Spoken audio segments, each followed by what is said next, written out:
21 days. That is how long search teams dragged Silver Lake in Michigan looking for a missing 21-year-old. On day 7, divers cleared every sector. Visibility 10 feet. Bottom clean. On day 21, he was there, standing upright in the center of the lake, facing the shore, dry from the chest up. He had not been there on day 7.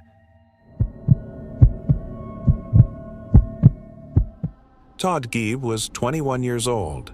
He worked at a local plant nursery and spent his weekends outdoors with friends. He knew that area. He had grown up near those lakes. On the night of June 12, 2009, Todd attended a party near Silver Lake in Oceana County, Michigan. Sometime after midnight, he separated from the group. He was last seen walking alone toward the lake. The search began the following morning. Within the first 48 hours, dive teams were in the water. They used drag equipment, underwater sonar, and visual dive sweeps. The lake is not large. The visibility was 10 feet. The bottom was sandy and clear, standard conditions for a recovery search. They found nothing. The search continued for 3 weeks. Volunteers covered the shoreline. Cadaver dogs worked both banks. Search teams documented every sweep in detail, sector by sector, depth by depth. The logs are part of the public record. The documentation is thorough. On day 21, a fisherman called it in. Todd Geib was standing upright in the center of Silver Lake. His head was above the surface. His upper body, from the chest up, was dry. He was facing the shore. The medical examiner ruled the cause of death as drowning, but the position of the body contradicted every principle of how a drowning victim behaves in water. A body submerged in a lake for 3 weeks does not stand upright. A body in that condition does not surface dry from the chest up. And a body does not appear at the center of a lake that had been systematically searched 8 days earlier. The Oceana County Sheriff's Department investigated. They found no evidence of foul play. The official case was closed. What the official record does not account for is this. Where was Todd Geib for 21 days? The divers cleared Sector 4 on day 7. Visibility 10 feet, bottom clear. He was not there. On day 21, he was there, in the center, facing the shore. I have read a lot of disappearance cases. The position of the body is the detail that puts this one in a category of its own. Bodies in water behave according to physics. This one did not follow those rules, and the official record has never explained why. If the lake was cleared on day 7, where was he for the next 14 days? Was this a recovery failure or something else entirely? Drop your answer below. And if obscure nights is where you come for the cases the official record cannot explain, subscribe. We are building something here that matters. Terrence Woods Jr. was 25 years old. He was described by everyone who knew him as grounded, calm, and careful. Not someone who made rash decisions, not someone who panicked. On November 2, 2019, Terrence was hiking with a group at Tallulah Gorge State Park in northeast Georgia. The Gorge is a well-mapped, staffed state park with established trails and clear boundaries. It is not remote wilderness. It is a managed park with ranger presence. Witnesses who were with Terrence that day described the same moment. Without warning or explanation, Terrence Woods Jr. broke into a full sprint off the established trail. There was no sound from the gorge, no animal, nothing that would explain the sudden movement. He simply ran, at full speed, directly toward the cliff edge. The witnesses called out. He did not respond. He did not slow down. He disappeared from their line of sight in seconds. Search teams arrived within the hour. Georgia State Parks rangers, local law enforcement, and SAR volunteers work the gorge systematically. The terrain is severe. Sheer granite walls, dense vegetation, and a river at the bottom. The dogs picked up his scent immediately. It led directly to the cliff edge. At the cliff edge, the scent ended. Clean. No blood. No disturbed vegetation. No signs of a fall. No signs of a struggle.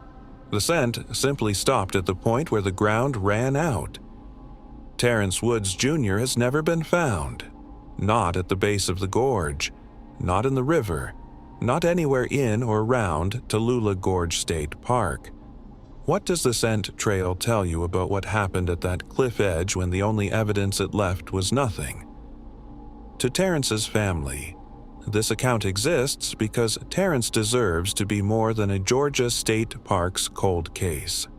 We hope the questions this case leaves open are one day answered the way your family deserves. What was at the edge of that cliff that left no physical evidence behind? The gorge still has that answer somewhere. That is the third case tonight. A river guide who vanished from the Grand Canyon's most contained and monitored river corridor during a 15-minute window, wearing a life jacket that has never been found. Morgan Heimer was 22 years old and one of the most experienced young river guides working the Colorado River corridor. He knew the Grand Canyon the way most people know their own neighborhood. The current patterns, the camp layouts, the terrain mile by mile. He was not a recreational hiker in an unfamiliar park. He was a professional in his workplace. On June 2, 2015, Morgan was camped with his group at mile 213, a river camp in the Western Grand Canyon Corridor NPS, case number NP15045958. The campsite is on the riverbank. The Colorado River runs on one side, canyon walls rise on the other. It is, by the physical geography of the Grand Canyon, one of the most contained locations in the park system. There are limited directions a person can go. Morgan was wearing a bright blue life jacket, a high-buoyancy commercial river guide vest, fluorescent, waterproof, designed to be impossible to miss in water or on riverbank. Shortly after dinner, Morgan walked back toward camp from a group location. The distance was not significant. The 15-minute window during which he disappeared was documented by the group's timeline. He did not arrive at camp. What followed was described by NPS officials as one of the most intensive searches in Grand Canyon history. Dive teams worked the Colorado River. Sonar equipment mapped the river bottom through that corridor. Technical climbing teams cleared the canyon walls. Helicopter units covered the rim. Search teams covered both banks. They found nothing. Not a boot. Not a piece of rope. Not a thread of fabric. And not a single piece of the bright blue, high-buoyancy life jacket he was wearing when he walked away from that group. A fluorescent commercial river vest is not something a river absorbs. It is designed to resist the water and remain visible. After 3 weeks of searching the most contained geographic corridor in the Grand Canyon, not one piece of it surfaced. Morgan Heimer is still listed in NamUs as MP29221. His case remains officially open as a missing person because without physical evidence, there is no confirmation of death. The river corridor at mile 213 has never produced a single piece of physical evidence that Morgan Heimer was in it. The life jacket is the detail that changes the shape of this case entirely. If he went into the river, where is the vest? And if the vest did not go into the river, where did Morgan Heimer go during those 15 minutes? A professional river guide, a fluorescent life jacket, one of the most intensive searches in Grand Canyon history, and not one piece of physical evidence recovered. What does the absence of the life jacket tell you about what happened at mile 213? Comment below. And if you want more cases built on what the official record cannot account for, subscribe to Obscure Nights. The next coordinate is already pulled.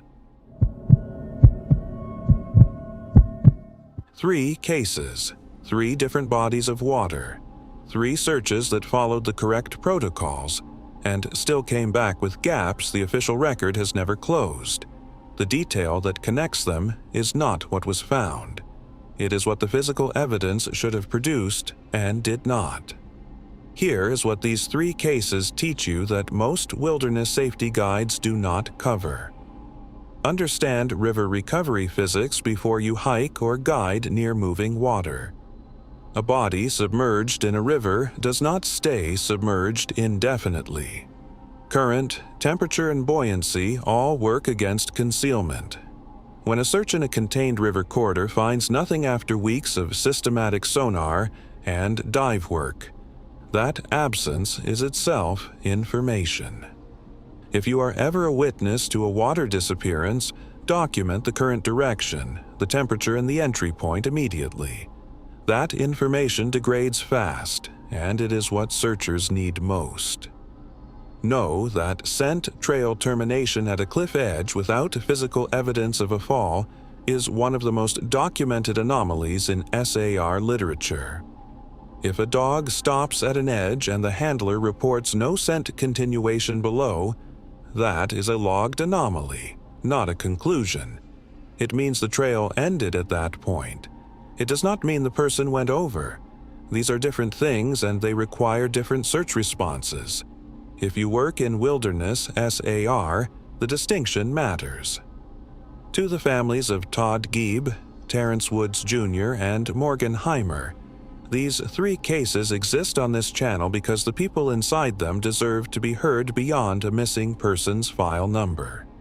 We hope the questions these records leave open are one day answered the way your families have always deserved. Follow Obscure Nights on Instagram and TikTok. The links are in the channel bio. Every follow puts these cases in front of someone who needs to hear them. And if you want to support this channel directly, we are working toward replacing the AI voice with a real voice actor. That costs money. If you want to be part of making that happen, the support link is in the bio.